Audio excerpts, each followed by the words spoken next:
Hey guys, Mr. Lewis here again. I wanted to jump online real quick and give you a wrap up of fossils. I know you've been doing a couple of online assignments the past few days about fossils. I know we didn't get to finish fossils in class, so just want to kind of wrap up everything we've been taught, or we would have been talking about had we been in class, things you've been learning about online. So first, let's establish what is a fossil.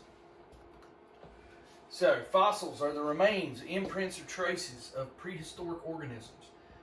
Fossils can form from plants, they can form from animals, they can form from bacteria, and scientists that study fossils are called paleontologists.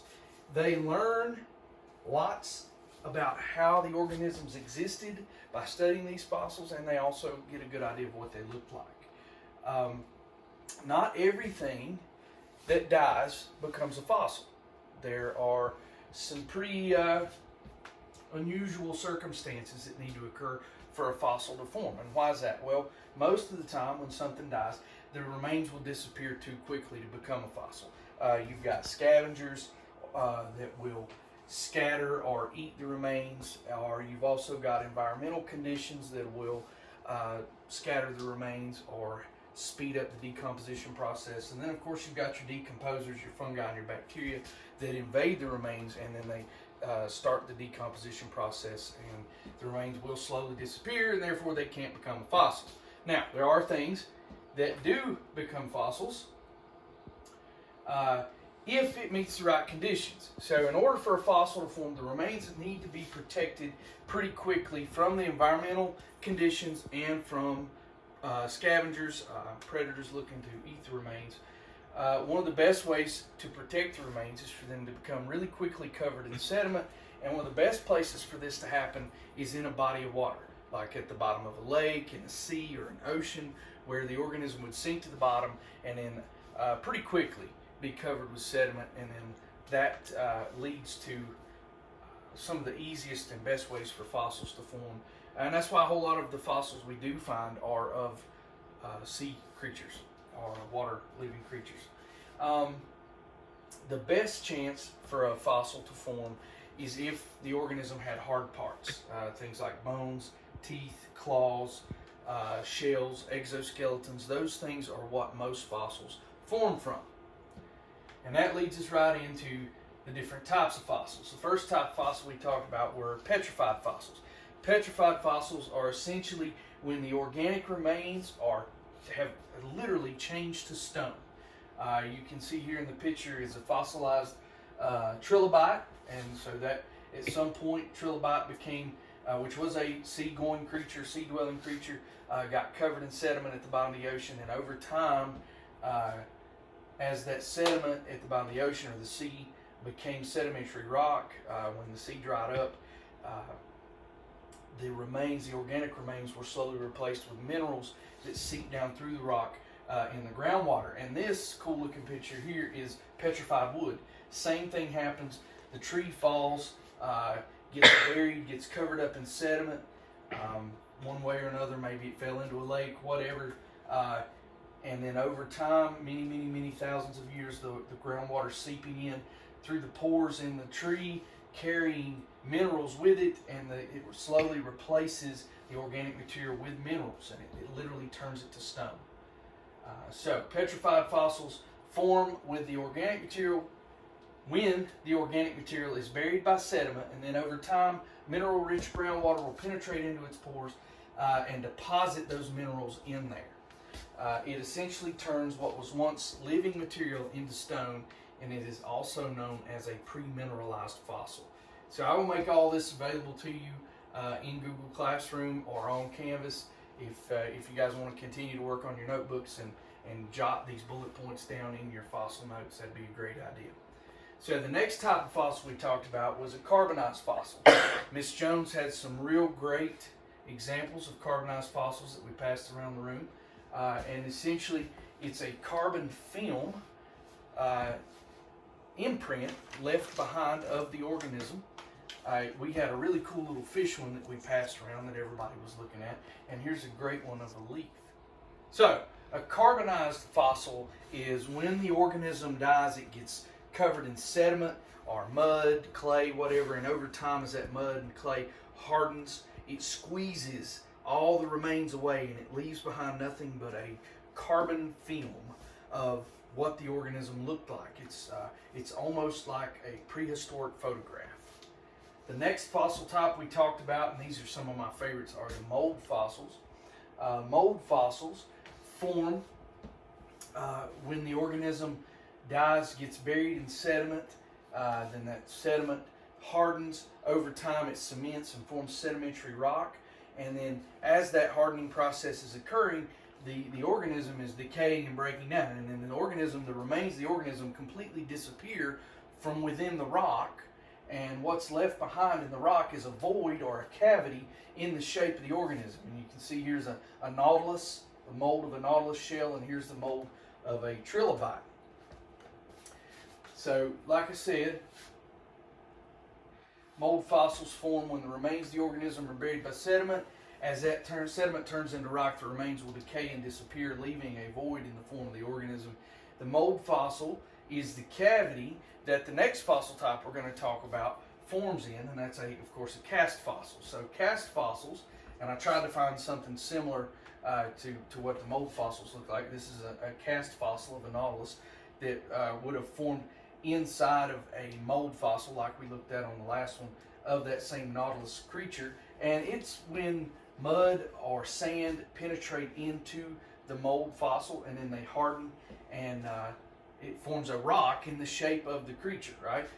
So cast fossils form when the cavity of the mold fills with mud or sand, and that hardens into a rock into the shape of the organism, and cast fossils form in mold fossils. So the next one we talked about is called a preserved fossil, and these are some of the most cool fossils ever. Preserved fossils, also known as a true form fossil. True form fossils, very, very rare. There's several different ways that fossils can become preserved. One of the ways, of course, is to be trapped in amber. Amber is a form of hardened tree sap. The insect lands on the tree, gets in that sticky tree sap, gets stuck there, dies there, but then the sap kind of overtakes the organism, and then it hardens, and the sap actually turns into a rock, and that rock's what we call amber, and you can see the insects, just like in Jurassic Park, right? The mosquitoes that they took the dinosaur DNA from. So the next way one can be preserved is if the organism gets trapped in ice. And here's an example of the remains of a woolly mammoth that were found frozen in ice up in the Arctic, and you can see there, you can eat, once it was thawed out, very, well, probably some of the best evidence we have of the existence of woolly mammoths and what they actually looked like. And another way they can is if they become trapped in tar. And you've heard of tar pits; those are naturally occurring things. There's still tar pits out in California. The organism would fall into the tar, become trapped there. The tar would protect it from decomposition, and it would keep any oxygen or any bacteria or fungi from reaching the organism and actually breaking it down and causing it to decompose. And what you're left with is a perfectly preserved specimen that looks exactly what the prehistoric creature once looked like. So to wrap it up, preserved fossils form when the organism or parts of the organism become trapped in something like rock, amber, ice, or tar. This prevents the organism from decaying. Amber, just to remind you, amber is a hardened form of tree sap or resin, and these are considered to be true form fossils, and they're extremely rare. The next type of fossil we talked about were trace fossils. Okay, so trace fossils are cool because they're not actually fossils of the organism itself, but they're fossils of the organism's activities. Trace fossils are fossils of excuse me, footprints where the organism may have been walking in some soft mud or sand, and then over time that became hardened and became rock, and you've got really good evidence of how this creature walked. But it can also be, and I know this one's a little harder to see here, this is a fossilized worm burrow. So you can see how the worm was burrowing through the ground. This became fossilized, and it's just more evidence of how these creatures lived and how they moved. So to wrap that one up, trace fossils are footprints or burrows of an organism that were left behind in mud or sand, which would later harden into stone. They are not fossils of the organism, but of the organism's activities.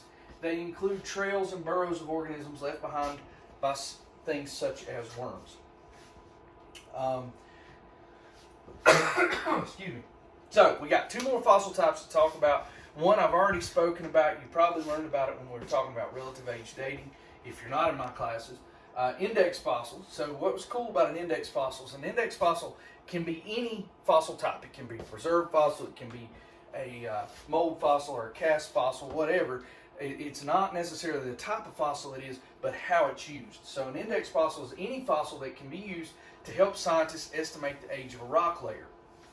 Right? So any fossil type can be an index fossil, but not all fossils are index fossils. And the key is how it's used. Is it used to help us put an age to a layer of rock? For example, if I was in Arizona digging and I found a fossil of trilobite in a layer of rock in Arizona, and I had a colleague over in Africa digging and he finds a trilobite in a layer of rock in Africa, we can estimate that those two layers of rock, even though they're on different sides of the world, would be around the same age because they contain the same type of index fossil.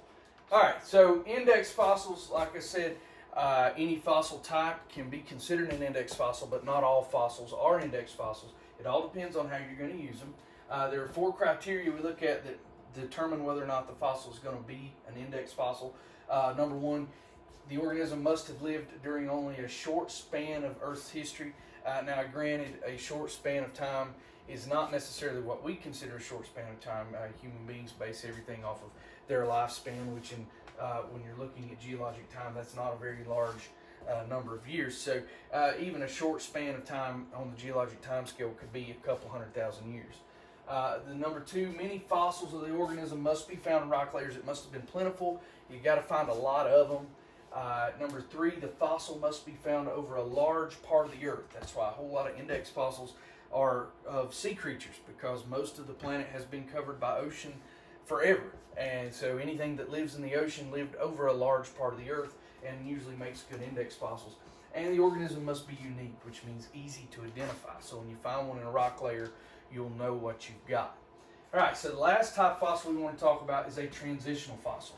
Transitional fossils help scientists better understand Earth's past by showing how things have changed over time. This is a picture of a horse and what we believe a horse looked like, and then what it looks like today.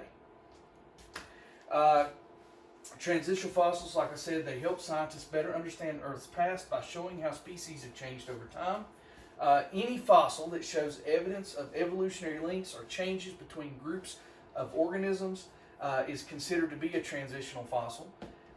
So basically, the fossils of the horse show, some of the earliest fossils show the horse was a very small, knee-high creature, and then eventually evolved into the big, tall, four-legged beasts that we know today. Transitional fossils have provided us with some of our best evidence of biological evolution. So that's all I want to tell you. Just kind of wanted to wrap up the different fossil types and what it takes to become a fossil and kind of how we use fossils. I hope you guys have a great day, and I'll see you soon.